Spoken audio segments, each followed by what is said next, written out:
সাত সকালেই পাড়ার চায়ের দোকান রীতিমতো সরগরম।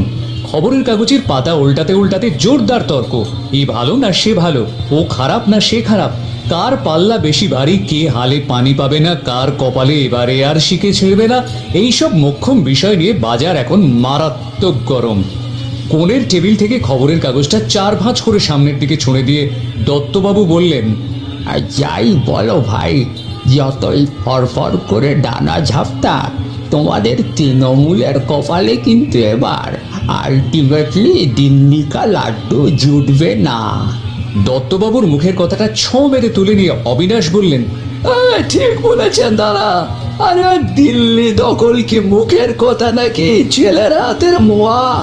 আরে ভাই, একে ওকে তাকে জুটিয়ে এনে এ দল সে দলের সঙ্গে গাঁট ছোড়া বেঁধে চোট না ঘোট কি একটা পাকালেই কি আর পার্লামেন্ট দখল করা যায়? টেবিল চাপড়ে দত্তবাবু বললেন, আলবাত বিজেপি ছাড়া একক সংখ্যাগরিষ্ঠভাবে সরকার গঠন করার মতো দল সারা ভারতবর্ষে আর আছেটাকে বলো তো? হ্যাঁ, সবই তো তোমার ওই আঞ্চলিক দল, খুচরো পয়সা। সমানে সমানে টক্কর লাগানোর মতো সর্বভারতীয় দল বলতে হাতে তো আর মাত্র একটাই, কংগ্রেস। কিন্তু তার তো এখন প্রদীপে তেল নেই। সলতেটা যে উস্কে দেবে, তেল কোথায়? জ্বলবে কিসে? কর্ণাটক আর হিমাচল প্রদেশে বিধানসভায় বিজেপিকে হারিয়ে ভাবছে একেবারে মাথা কিনে নিয়েছে বোধহয়। আরে বাবা, বিধানসভা আর লোকসভায় আকাশ পাতাল তফাৎ। বিধানসভায় জেতা মানে তো আর লোকসভায় জেতা নয়, লোকসভায় অন্য হিসেবে চলে।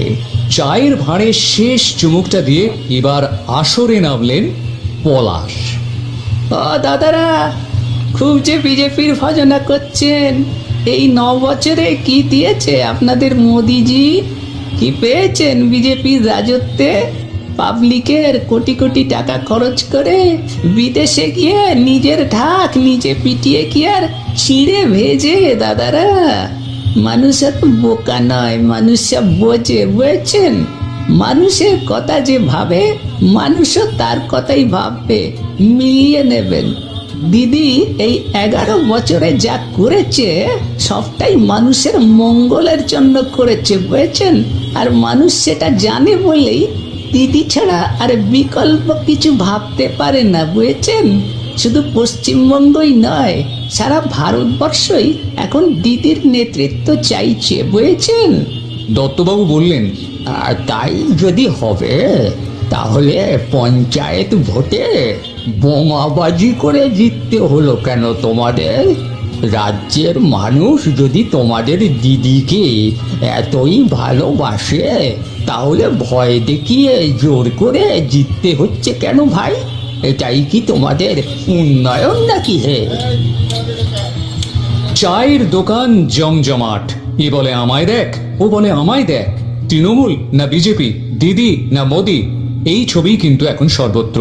চায়ের দোকান, লোকাল ট্রেনের কামরা, রিক্সা স্ট্যান্ড, অটো স্ট্যান্ড, দোকান, বাজার, পাবলিক বাস, সর্বত্রই একটাই তর্ক, একটাই প্রশ্ন, এবারে কে, দিদি না মোদি?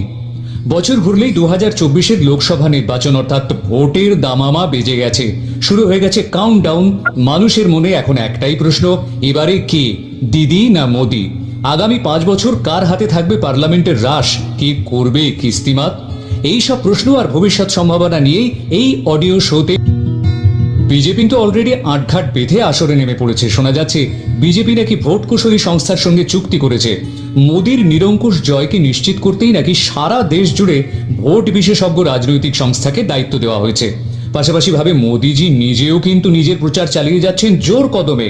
সর্বভারতীয় ক্ষেত্রের সঙ্গে বিদেশে গিয়েও চোখ ধাঁধানো প্রচার চালাচ্ছেন। ফলে দেশের গণ্ডি ছাড়িয়ে আন্তর্জাতিক স্তরেও ক্রমশ একটা চোখে পড়ার মতন বড় মুখ হয়ে উঠছেন মোদি, যেটা কিন্তু আগামী লোকসভা ভোটে যথেষ্ট ছাপ ফেলতে পারে। এদিকে আবার মমতা বন্দ্যোপাধ্যায়ও কিন্তু হাত গুটিয়ে বসে নেই। তিনিও রীতিমতো কোমর বেঁধে মাঠে নেমে পড়েছেন। নিজের শিবির এবং ভাবমূর্তি এমনভাবে প্রাণপণে আগলে রেখেছেন যাতে কোনো মতেই কোনো বহিরাগত ঢুকে না পড়তে পারে।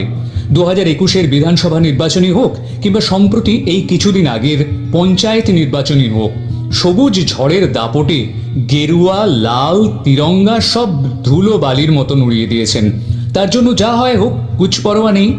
ভোট বিশেষজ্ঞরা মনে করছেন পশ্চিমবঙ্গের এই পঞ্চায়েত নির্বাচনের ফলাফল এবং তৃণমূলের এই বিপুল জয় কিন্তু আসন্ন লোকসভা নির্বাচনে একটা বিরাট প্রভাব ফেলতে পারে।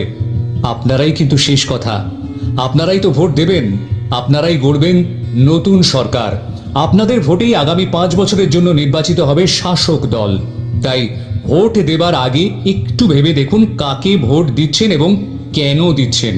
কাকে বসাবেন মসনদে সেই ভাবনাটা আপনাদের, কিন্তু সেই ভাবনাটাকে একটু ঝালিয়ে নিতে হলে এবং আগামী লোকসভা নির্বাচনের সম্ভাব্য ফলাফল কি হতে পারে সেটা জানতে হলে অবশ্যই শুনতে হবে দিদি না মোদি 2024-এ কার পাল্লা ভারীর পরবর্তী পর্বগুলো। মনে রাখবেন, এই উপস্থাপনাটি শুধুমাত্র শ্রোতা বিনোদনের জন্য, কোনো জাতি, ধর্ম, ব্যক্তিবিশেষ বা রাজনৈতিক দলকে আঘাত করা, সমর্থন করা বা বিরোধিতা করা আমাদের উদ্দেশ্য নয়। সাম্প্রতিক সময়ের কিছু ঘটনাবলী এবং ভোটের ফলাফলের উপর ভিত্তি করে ধারণা দেওয়ার চেষ্টা মাত্র। এখানে উল্লেখিত সমস্ত তথ্য টিভি চ্যানেল এবং সংবাদপত্রে প্রকাশিত খবরের উপর ভিত্তি করেই বলা হয়েছে।